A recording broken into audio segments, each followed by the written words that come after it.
متعلق ہو گیا۔ اس کے بعد احادیث رسول صلی اللہ علیہ وسلم کے بارے میں ہم سمجھتے ہیں کہ اللہ کے نبی جو ہماری شریعت کی دوسری بنیاد ہے کہ احادیث کو کیسے جمع کیا گیا۔ اللہ کے نبی صلی اللہ علیہ وسلم کے زمانے میں احادیث عام طور سے لکھی نہیں جاتی تھی۔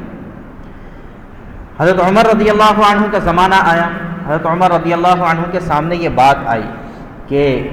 حدیث رسول صلی اللہ علیہ وسلم کو لکھنا چاہیے کہ نہیں لکھنا چاہیے۔ کتابوں میں آتا ہے حضرت عمر رضی اللہ عنہ نے 1 مہینے تک اس سلسلے میں استخارہ کیا۔ کیا کیا؟ استخارہ کیا 1 مہینے تک، اور صحابہ سے مشورہ بھی کرتے رہے، اور پھر اس نتیجے پر پہنچے کہ نہیں، حدیث رسول کو لکھا نہ جائے۔ تو پھر حدیث رسول اس زمانے میں کیا کی جاتی تھی؟ حفظ یاد کر لی جاتی تھی۔ اس لیے کہ اللہ تبارک و تعالیٰ نے عربوں کے اندر، ہم ہمیشہ عربوں کی برائیوں کو سنتے ہیں کہ ان کے اندر قتل و غارت گیری عام تھی، ان کے اندر ظلم عام تھا، اور ایسا تھے ایسے تھے، زمانہ جاہلیت کا تھا، یہ یقیناً برائیاں تھیں، لیکن ان کے اندر کچھ خصوصیات اور کچھ خوبیاں بھی تھیں، جس میں بڑی خوبی ان کی ذہانت۔ ذہانت کا آپ یہ اندازہ کریں کہ وہ صرف اپنی نسل کے، جیسے ابھی مولانا نے مثال کے طور پر بتایا کہ ہم اپنے دادا پر دادا بس وہاں تک جانتے ہیں، اس سے اوپر بہت کم لوگ ہوں گے جو اپنے نسل اور آبا و اجداد کے نام کو جانتے ہوں گے، لیکن جو ہے عربوں میں رواج تھا کہ اپنی نسل کو یاد رکھا کرتے، اوپر تک ان کو معلوم ہوتا تھا کہ ہم کس خاندان سے، کس قبیلے سے، اور صرف اپنی نسل نہیں بلکہ اپنے یہاں پر پالا ہوا جو گھوڑا ہوتا تھا اس گھوڑے کی نسل کو بھی وہ جانتے تھے کہ یہ گھوڑا فلاں کا فلاں اس کی ماں ہے، اس کی ماں فلاں ہے، اس کی ماں فلاں ہے، وہ بھی اس کو جانتے تھے۔ تو اللہ تعالیٰ نے بے پناہ ذہانت عربوں کو عطا فرمائی تھی، تو اللہ کے نبی صلی اللہ علیہ وسلم کی احادیث کو صحابہ کرام یاد کر لیا کرتے تھے،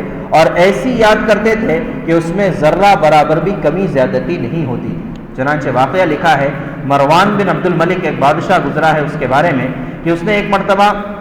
حضرت ابو ہریرہ رضی اللہ عنہ کو بلایا اور بلا کر کہا کہ چند حدیثیں سناؤ۔ تو حضرت ابو ہریرہ رضی اللہ عنہ نے چند حدیثیں سنائی۔ مروان نے یہ حکم دیا تھا پردے کے پیچھے ایک شخص کو کہ یہ جتنی حدیثیں سنا رہے ان کو لکھ لو، ان کو پتہ نہیں کہ لکھی جا رہی ہے۔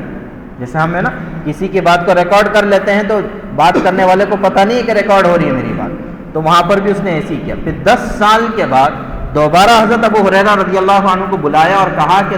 وہ حدیثیں جو آپ نے 10 سال پہلے سنائی تھی وہ مجھے سنائی۔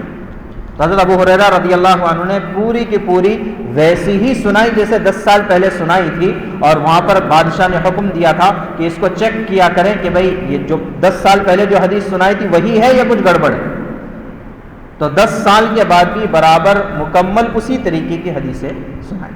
تو اللہ کے نبی صلی اللہ علیہ وسلم کے زمانے میں، صحابہ کرام کے، خلفائے راشدین کے زمانے میں اللہ کے نبی صلی اللہ علیہ وسلم کی حدیثوں کو لکھا نہیں جاتا تھا، یاد کیا جاتا تھا، اور اس یاد کرنے کے عجیب عجیب واقعات ہیں۔ تو ایک واقعہ سنا، عجیب عجیب طرح کے واقعات ہیں امام بخاری کے، امام ترمذی کے، اور پتہ نہیں کتنے بڑے بڑے ائمہ کے عجیب عجیب واقعات ہیں۔ بہرحال پھر 100 سال گزرنے پر سن ہجری 99 میں حضرت عمر بن عبدالعزیز رحمۃ اللہ علیہ یہ خلیفہ بنائے۔ تو جب یہ خلیفہ بنائے گئے 100 سال میں تقریباً بہت سارے صحابہ کرام دنیا سے رخصت ہو گئے۔ اب ان کے شاگرد تھے جن کو ہم تابعین کہتے ہیں، یہ عام طور سے دنیا میں موجود تھے۔ حضرت عمر بن عبدالعزیز رحمۃ اللہ علیہ کا احساس ہوا کہ اب حدیث رسول صلی اللہ علیہ وسلم کو لکھنا چاہیے۔ اب تک اس لیے نہیں لکھ رہے تھے تاکہ قرآن کے ساتھ تحریف نہ ہو جائے، قرآن کے ساتھ اللہ کے نبی اللہ کے کلام کے ساتھ اللہ کے نبی کا کلام مکس نہ ہو جائے، مل نہ جائے، اس لیے لکھنے کی ممانعت تھی۔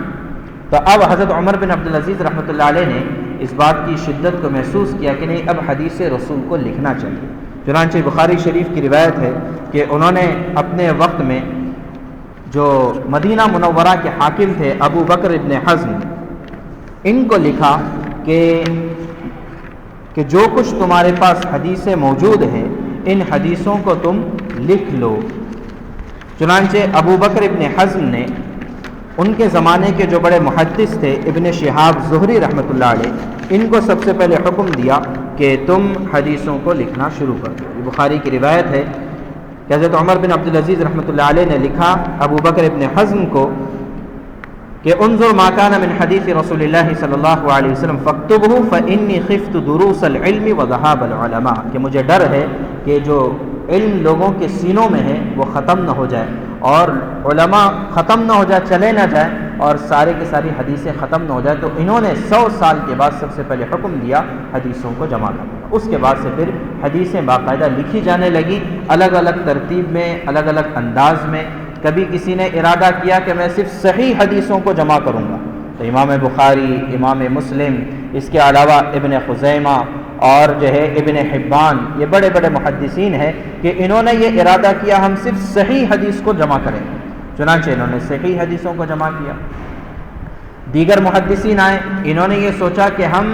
صحیح حدیث کو بھی جمع کریں گے، حسن حدیث کو بھی جمع کریں گے، اور ضرورت پڑنے پر ضعیف حدیث کو بھی جمع کریں گے۔ چنانچہ امام ترمذی، امام ابو داؤد، امام نسائی، امام ابن ماجہ اور اس کے علاوہ اور محدثین کی ایک پوری تفصیل ہے کہ انہوں نے تینوں طرح کی حدیثوں کو جمع کیا عمل کرنے کے لیے۔ کچھ لوگ آئے کہ یہ دیکھنے کے لیے، ان لوگوں نے حدیثوں کو جمع کیا اس طرح سے،